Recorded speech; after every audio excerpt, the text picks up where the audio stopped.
Assalamualaikum warahmatullahi wabarakatuh. Waalaikumsalam warahmatullahi wabarakatuh. Pada pertemuan kali ini saya akan membahas tentang permintaan, penawaran, dan harga keseimbangan. Makhluk ekonomi atau Homo economicus artinya adalah manusia yang selalu berusaha untuk memenuhi kebutuhan hidupnya serta mempertahankan kehidupannya. Salah satu caranya adalah melakukan transaksi jual beli. Transaksi jual beli yang biasa dilakukan di pasar. Di luar itu pun juga bisa. Nah, terus dalam proses jual beli terdapat 3 bagian, yaitu ada permintaan, ada penawaran, dan ada juga harga keseimbangan, harga jual beli toh. Nah, terus di mana di proses transaksi jual beli itu akan saling mempengaruhi satu sama lain, termasuk permintaan, penawaran, dan harga. Contoh, saya beri contoh. Pernahkah Anda mengamati fenomena menarik berkaitan dengan harga sembako menjelang hari raya? Pernah, Pak. Pernah dong. Nah, terus ya, ketika menjelang hari raya harga-harga sembako melonjak tinggi. Betul tidak? Betul.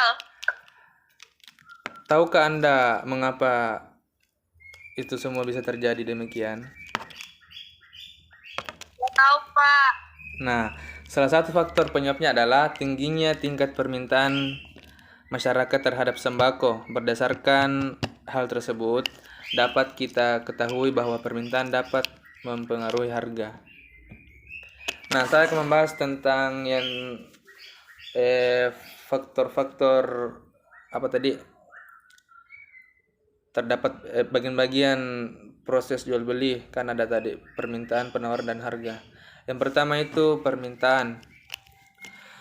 Permintaan adalah jumlah barang yang diminta konsumen pada tingkat harga dan waktu tertentu. Permintaan akan barang dan jasa antara masing-masing orang tidaklah sama, karena masing-masing memiliki kemampuan yang berbeda-beda. Oke. Yang kedua itu faktor-faktor yang mempengaruhi permintaan, yaitu yang pertama ada harga barang.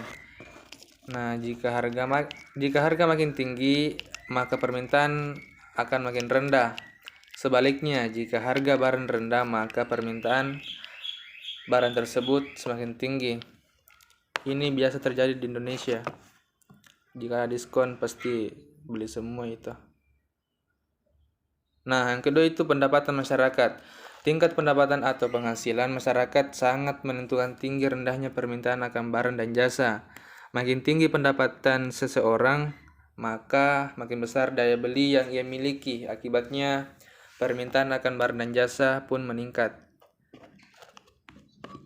Selanjutnya, sebaliknya, orang yang berpenghasilan rendah, daya belinya pun rendah. Akibatnya permintaan terhadap barang dan jasa itu pun menurun. Yang ketiga itu bagian dari permintaan selera masyarakat.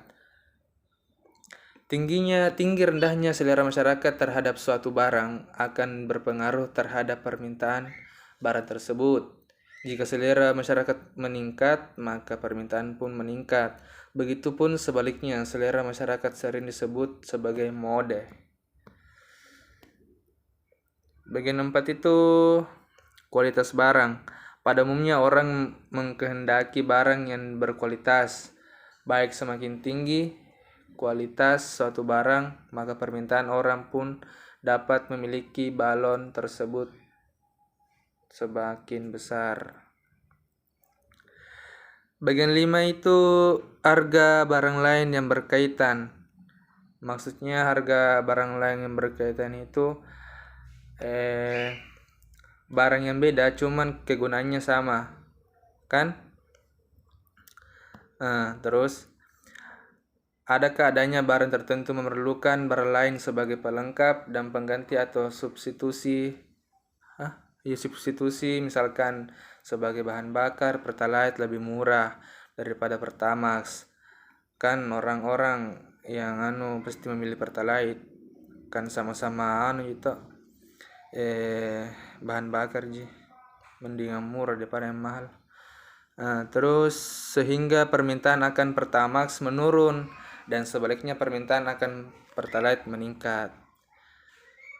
Bagian 5 itu jumlah penduduk. Nah, semakin besar jumlah penduduk, maka permintaan terhadap suatu barang dan jasa akan meningkat pula.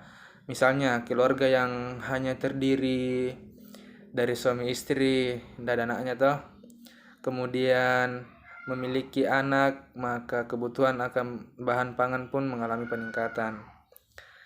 Yang ke-7 itu ramalan masa depan. Dilan ini ramalan masa depan. Misalnya pada saat pemerintah mengumumkan akan terjadi kenaikan harga BBM, maka sebelum hari penetapan kenaikan tersebut, masyarakat berbondong-bondong memilih BBM hingga terjadi antrian yang sangat panjang. Bagian 3 itu permintaan. Ini bagian dari transaksi jual beli dah. Hukum permintaan menerangkan sifat hubungan permintaan barang dan jasa dengan harganya. Hukum permintaan, makin rendah harga barang, maka makin banyak jumlah barang yang diminta, dan sebaliknya, makin tinggi harga barang, maka jumlah barang yang diminta juga makin berkurang. Kurva permintaan, hubungan antara harga barang dengan jumlah barang yang diminta pada waktu dan tempat tertentu, dapat digambarkan dalam bentuk grafik atau diagram yang disebut sebagai kurva permintaan. Pada umumnya, kurva permintaan bergerak turun dari kiri atas ke kanan bawah, artinya makin rendah harga suatu barang, maka makin banyak jumlah barang yang diminta atau sebaliknya. Selanjutnya kita akan membahas tentang penawaran. Penawaran. Apa itu penawaran? Jadi, jika kita sedang berjalan-jalan di pasar, banyak pedagang yang menawarkan barang dagangannya kepada kita berbagai cara. Mereka melakukan untuk menarik konsumen agar barang yang ditawarkan mengundang pembeli. Penawaran ialah jumlah barang yang ditawarkan pada tingkat harga, waktu, dan tempat tertentu. Ada beberapa faktor yang mempengaruhi penawaran, yaitu ada biaya produksi, ada tingkat teknologi, ada harapan dan mendapatkan laba, dan ada faktor-faktor non-ekonomi. Kita bahas yang pertama, yaitu biaya produksi. Semua biaya yang dikeluarkan oleh produsen untuk pengadaan barang dan jasa, besar kecilnya biaya produksi berpengaruh terhadap banyak sedikitnya barang dan jasa yang ditawarkan. Misalnya, untuk memproduksi sebuah mobil mewah memerlukan biaya yang besar, maka barang yang dihasilkan terbatas, sehingga penawaran barang mewah tidak sebanyak penawaran barang lainnya. Terus yang kedua itu tingkat teknologi. Kegiatan produksi yang hanya mengandalkan tenaga manusia menghasilkan barang yang jumlahnya terbatas, sedangkan kegiatan produksi yang mengandalkan tenaga mesin dapat menghasilkan barang dalam jumlah yang sangat banyak. Yang ketiga itu harapan akan mendapatkan laba.